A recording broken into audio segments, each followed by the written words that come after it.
Nice to All see right, you through all. the magic of technology, we're going to go from Friday night in Europe to Saturday morning in New Zealand.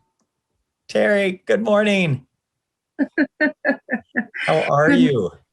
Oh, yo, I actually was going to miss this. I had 8 a.m. in my diary. It's actually 6:30 a.m.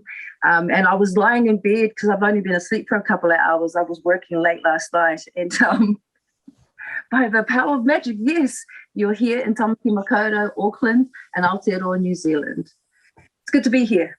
Oh, we're so happy to have you. And just the story about how you found the show, I think is amazing, this particular program.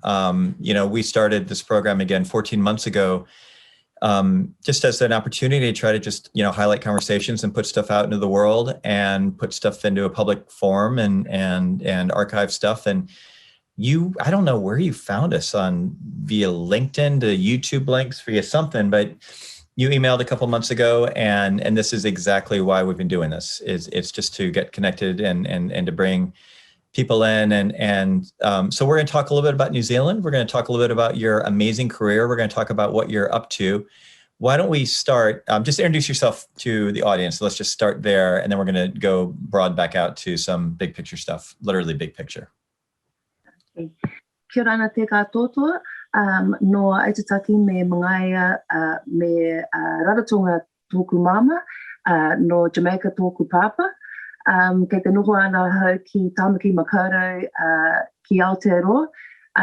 With my family, I have a family of 4 boys and I have 3 grandchildren. I live in Auckland, New Zealand. My mother is from the Cook Islands and my father is from Jamaica. Yes, and I live here currently. I thought that I was getting up early enough to not be a little bit sleepy. I'm going to admit right now I'm just a tad sleepy.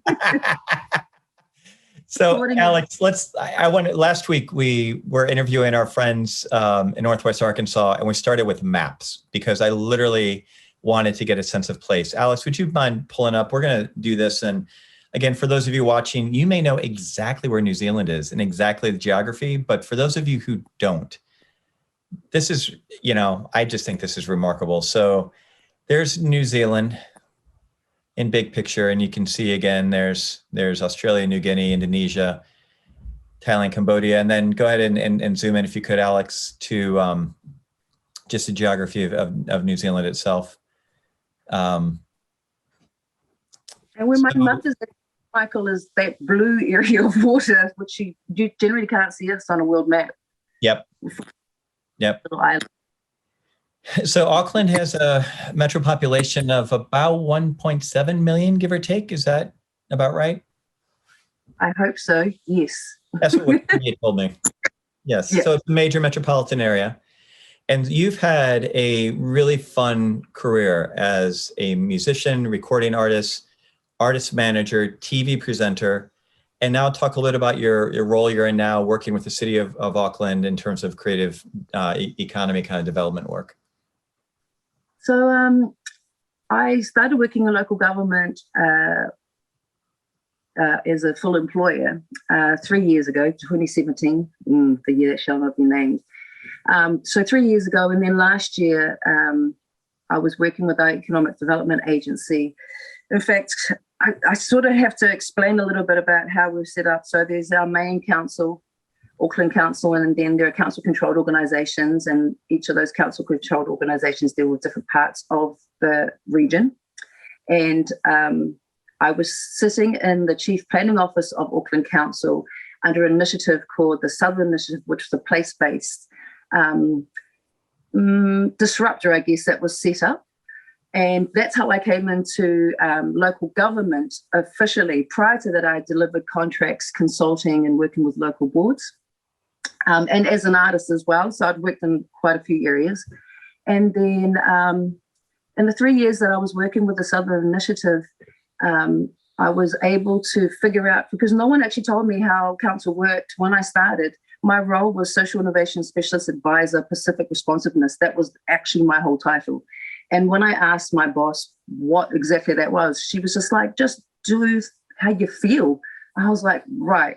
So she had a belief that she knew that I'd worked in the community, had delivered on different things in the community and events. And she told me to trust my heart. Like, can you imagine being in a job in local government where you're told to trust your heart? So, and that's how I was brought in. And then I've sort of figured out there were these different levers, and you could influence policy, you could speak to the people that could help solve different issues, that the areas that we're working with were able to actually do these things. And so that's how I was introduced into local government officially. And then when I moved into our economic development agency, which is now a cultural economic development agency, when I moved into that space, I was like, oh, so what's this been about? Oh, you're in the economic development unit. It's like, oh, cool. Just better research and figure out what that is. And again, it was, this is what we want to do. We think you're the right person to be able to do it. And then they have provided me basically the space to, again, deliver on how I feel with my heart and lead with my heart to help serve the people of our region.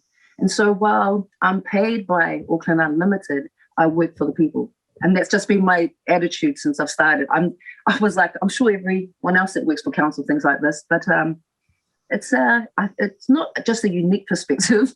You just need to find your peoples in that space that have the same sort of thinking. Yeah. So Alex will put some links to your creative work in the chat, and you've got a really dynamic website that goes deep into your history and who you are and how you think about things, and your new music video and all the stuff that you've been working on, you know, the creative part of your life. We're going to talk about the kind of wonky part of your life. And again, one of the reasons that Music Policy Forum, founded in the year that you didn't want to mention a number of years ago, was around this notion of our communities, and particularly the United States and in Canada and North America, really trying to bring a lot more intention to what does it mean to help sustain their music community and understand it. And I think that conversation has evolved in the last 4 years away from, maybe more, not to disrespect anybody or speak ill of anything, but maybe, away from like, how do we get more tourists to town, or how do we, get a little bit more money in the system, and into, again, what we talk about at Music Policy Forum is how do we build stronger, more resilient, and more equitable music ecosystems.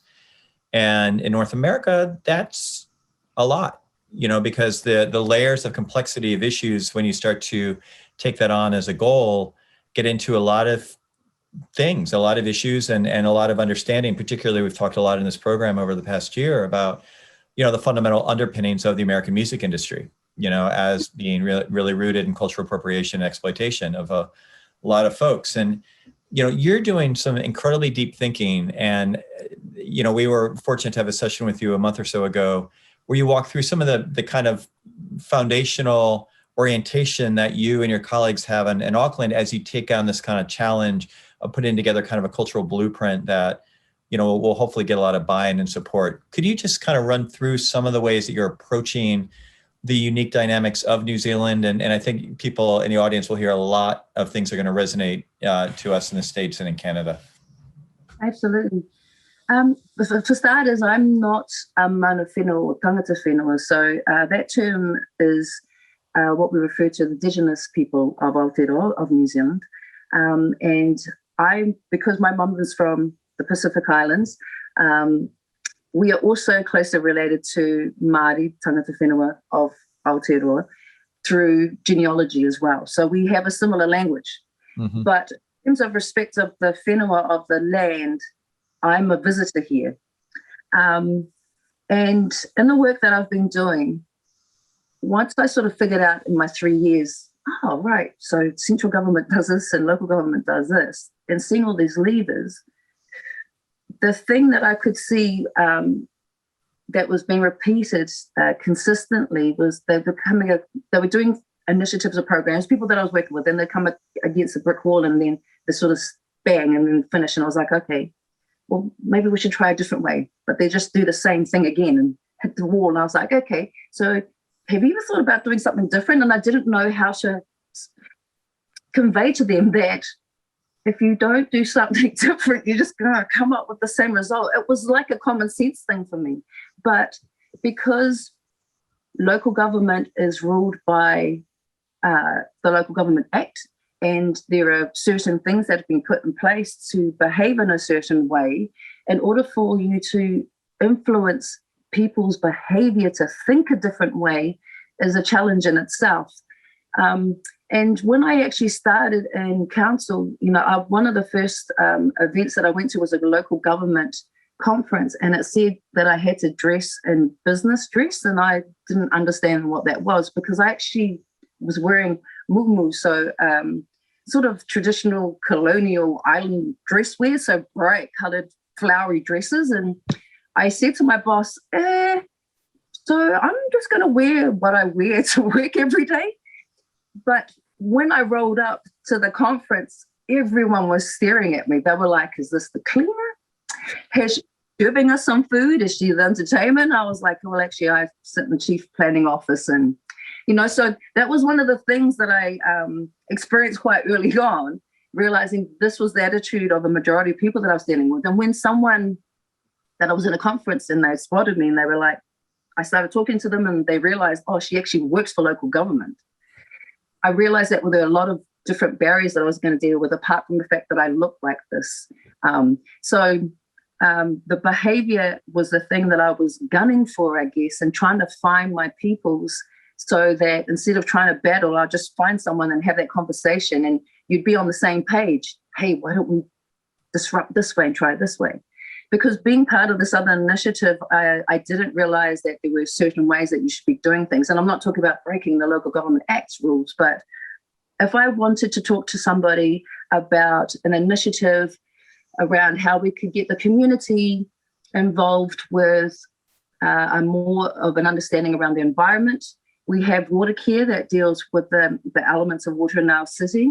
I'd go to the director of water care and say to him, hey, I've got this great idea, because I've got his email and I can find his phone number in the directory. So that's what I would do and go direct to the top. Whereas there's usually a process that you have to do. So with that type of attitude, my learnings when I started working on a strategy for our region around the creative economy, it was those sorts of things, experiences that I was bringing to the table, apart from the fact that we engaged with quite a few people, stakeholders across the region in that space. The disruptors that I could see, and we call it entrepreneurship at self-initiative, so disrupting within and finding those levers that you can influence.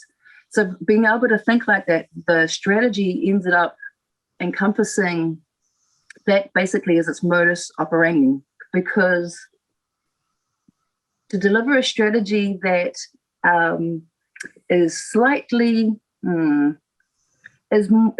encompasses an idea of collective well-being. It requires a certain type of thinking in the space, but also a type of behavior. And so while you can pull out a strategy and say, this is the place where we're starting from and we're moving to this place over here, for those people that are used to thinking in a certain way, you have to show them what that could look like. And that could be either by demonstrating it yourself, and then when the outcomes happen, and I'm not focused on outcomes, but other people in that space are, when they say something like the impact that what you're doing, and because you've changed your behavior in the way that you're behaving with them, with the people that you're serving, when people start to see that change, then that's one way that I was thinking how you start to bring them on the journey with you, instead of trying to do an abrupt U-turn on them and saying, well, I think you should do it like this, and this is the reason why. So there were lots of things that I felt that needed to be massaged in that space, and part of the strategy is that. So for instance, when we talk about the current economic framework that we work in, which is really just, it's unidirectional, it looks at how we can just make more and more money and tips into the future and doesn't really take much consideration of future resources and what will be left. And so that's explained by a hand that's holding an orange. So the orange is beautiful and sweet, and it doesn't have seeds that you can grow more oranges, but you can enjoy that fruit right there and then. And at the other end of the scale, the analogy carries on with a tree of oranges that have seeds that you can grow and feed more people. And when I explain to people these two concepts, because sometimes the economic speak isn't necessarily the way that you want to get through to people. See, this is my alarm to tell me to get up.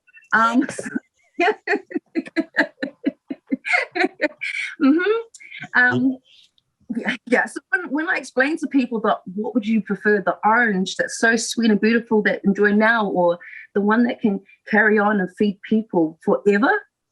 Which one would you go with? They always go with this one. I go, great, because this is what we're going to do.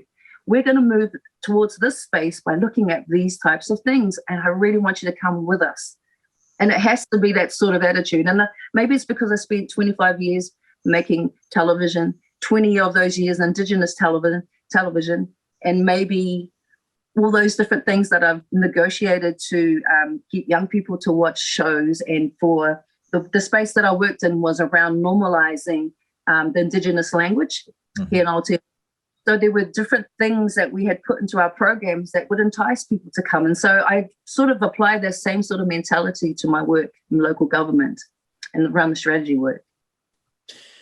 And I think as you know, again, a big part of where the pivot that we're doing, we were talking about this earlier in the program, a big part of the pivot that we are doing as advocates and activists is, you know, like we're sort of in the middle, and where I live, we have our every 17-year, you know, cicada infestation. So we have all, you know, we've got hundreds of millions of these cicadas have been living underground, these bugs.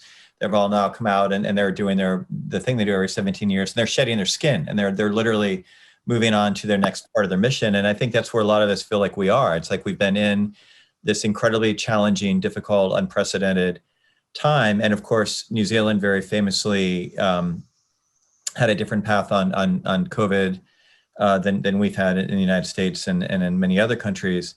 But we're getting ready to kind of get focused on what comes next. And again, if you know, a lot of the conversations we have are, how do we move beyond the sort of, you know, conceptual conversations about what we'd like to have better in our cultural ecosystems, and how to actually activate that. And I think something that's really interesting about your role as a policymaker is that you are, and I don't want to flatter you, especially early on Saturday morning, but you are an artist, you are a storyteller, and you've been in the industry. So you have these three sort of competencies that are pretty unusual, especially when you think about, you know, coming in to try to do like a music strategy or to do a creative, you know, industry sort of concept, because you actually know yourself, you know, how the industry works because you've lived it as an artist and as a manager. You've done the storytelling translation work. And so I think, you know, part of what is going to be really interesting, and I know we can talk a little bit more about it. I know you can't go into any detail until the sort of recommendations and the framework is really fully released, but there's a storytelling frame around the work that you're doing, which we've struggled with in the States. And I know, like, when I write a music strategy for a city, it tends to be like 17 bullet point recommendations that then people are like, I don't know what to do with this. This doesn't mean anything to me. And so could you talk a little bit more about, you know, some of the framing? I mean, would it be appropriate for me to share the mission statement that you shared with us earlier? Because I just think the way that this is articulated is so beautiful. Absolutely. Yeah, I mean, so some of the language that you use, just to give people a sense of this, is we celebrate, support, and enable the creative economy as pivotal to our well-being, intrinsic to regional identity, and key to our economic transformation. I mean, that is just a lovely, and I think a very different way of framing all the work that we're all doing. Could you, you know, speak about that as sort of a jumping off point to then what does that look like in practice in terms of strategies? How we came together, how that mission statement came together was we had two working advisory groups. And so being part of Economic Development Agency, the focus is all the things that you mentioned before, Michael, because I just figured this out like in the last, I signed my contract and we went into lockdown. So I wasn't hanging out with my colleagues. And in fact, now when I meet people, I'm like, so what do you do? And so I didn't really understand the extent of what Auckland Unlimited, then called ATED, so Auckland Tourism Events and Economic Development Agency. I knew those words were in the title. I didn't understand what it is. So I didn't get to meet all those different people that worked in those different spaces. So you can imagine before, when I was in council and figured out there were all these different levers that you could influence. And then I moved in this economic development agency and there's major events and there's tourism. So in my mind, I was thinking, this is great. And investment as well. So I can talk to all these people. They're right here. They're my colleagues. And I can reach out to them and talk to them about these things that I'm thinking about. And this has been probably the most beautiful thing about it is that I generally don't tell people I'm not an economist. I'm just the creative that's doing these things and serving our people. When I started talking to these different business units at work and explaining this concept around how we can influence and use our own levers, and I'll be saying this over and over again, is that they could see this idea of this orange and moving to this orange tree and the benefits that it can bring to the region. As soon as I explained it to them, so when I spoke to the dude who does huge investments, because we have Screen Auckland that sits underneath us, so Netflix and Amazon and so forth are working in that space. And so I'm just going, so we could look at how we could partner up with the Ministry of Social Development, who have programs where there are people that now has been exacerbated even further, who are unemployed, may have moved from manufacturing and looking for something else because it's now a sunset industry. So what are the sunrise industries that we can move people into? There are opportunities to have businesses working together that may have been, there was one company that was working in props for movies, and the business had, work had quieted down, and they'd moved into making prosthetics. Mm-hmm. And then to making gifts, and now they're back to making movies again. So being able to be in those places, partnering up with both private business and public to be able to see how we can influence in these different spaces. When we spoke to our major events team, we asked them, what would be how would we go about trying to bring in graduates who need to spend a week of work experience on an event in order for them to fulfill their certificate, for instance. And because they didn't have these opportunities, what were the things that we could do to help support in that space? Or we have an innovation hub where we have shared working spaces, and we've just had a media design school open up in one of our spaces as well. How can we move into here and bring more Māori and Pacific young people into the space, because we know that there's less than 6% of Māori, of people who work in creative tech are Māori and Pacific. So how can we up those numbers and support? And so I just kept on looking around the office at work actually and figured out, I could just talk to this person over here and see how we can work with what they're doing right now, because obviously every single unit has their own strategy and how they're going to do things. But because our government have introduced well-being into government and into local government, and they've basically said to us, we can figure out ourselves how we're going to deliver this. And everyone that I work with at Auckland Unlimited are aware of this. They're completely open to the strategy, but they would be anyway because they're my colleagues. But when I talk to them about how we can hit some of those markers for them when it comes to these well-being outcomes for their units, it's sort of showing them a pathway. So there's an opportunity there for me to re-educate, I guess, to a certain extent. Like, for instance, I had one of our business unit people, because we also run business events, and they were looking for entertainment and they wanted to get some young person to sing while they were eating. And I said no. Mm. And she was like, what? And I said, this young person will be the first time they're standing in maybe in front of about 1,000 people, and you're going to be eating and ignoring them? I said, no, you can have a young person like that, but you need to be staring at them and paying attention. So, and that was an education for that person, because they were like, I said, if you just want to play music, I can get someone to put a playlist of local music for you and play it off Spotify or something, but don't treat an artist like that. So that tiny little thing of, just being able to re-educate, because I'm right there. And it's not, I don't think that when I deal with people and they have different perspective on things, I don't immediately go, I'm just going to ant on you. I I take my time to understand why they think a certain way, and then I usually figure out, I guess, what you were saying before, that whole storytelling thing, isn't it, Michael? Just taking the time to think and listen and speak to people and allow them to show me how they feel about things, and then working through that and working with that. Yeah, and I think, and we would love to schedule a time later this year when the plan is out, and to really kind of workshop it, to go through it in detail. But I think what's transformative about it, and you touched on it, is, again, in our context, we place music, when we think about it in terms of policy, or we think about it in terms of legal rights, or everything, we think about it in terms of consumer economy. And so music is competing with film, music is competing with video games, music is competing, with things where people, it's entertainment, and it's not, it's based on a consumer choice model, when, the word you use, which is exactly the right frame, is well-being. And there's been good work done in the States. The Kennedy Center and the National Endowment for the Arts have got a very interesting initiative in partnership with the NIH around sound health and understanding the role of music in terms of our humanity. We're a very angry country. We're a very divided country. We're a very toxic country in many ways. And the ability to maximize the opportunity for people to access art, access music is really essential to our humanity.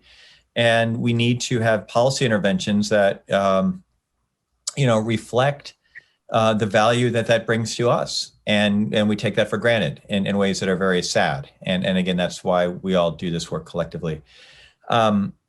So we're going to, I'm rolling my eyes at Kate Becker in the chat saying nice things. So this is a great way to wrap up this run of programs that we've done, for the last 15 months. Again, we've done this work and done this Friday program on a weekly basis because people have been so kind in terms of their feedback and coming to the program and finding people, connecting with people like you, Terry. We wouldn't have connected with you if it wasn't for these platforms. Again, Alex Dolvin, thank you for all your great work, just keeping the live show going and working the archive. Terry's music and most recent video is in the chat. Everybody check it out. Is it true that this is next year will be your first solo album after all this time? You're doing your first solo release. So congratulations on feeding that part of your soul and keeping that stuff moving. And I think we're going to wrap. So again, thanks to Terry, thanks to Mark, thank you, Alex, thank you, Music Policy Forum board, and all of our friends who have been on this program. We've had over 140 guests over the last year. Everybody, please take advantage of the archive. It's there as a resource for everybody to hear a lot of ideas and tap into a lot of resources. We are not going away. We're going to be making announcements the next week or so. But again, we're going to be doing this program on a monthly basis and supplementing with different types of models.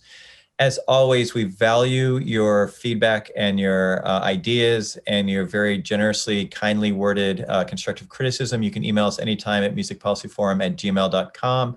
Have a very safe and very pleasant Memorial Day. The archives are all at the musicpolicyforum.org website. In response to that question, have a great rest of your Friday, everybody. Terry, thank you for getting up so early. Go back to bed. We will see you guys soon. Cheers. Thanks, everybody.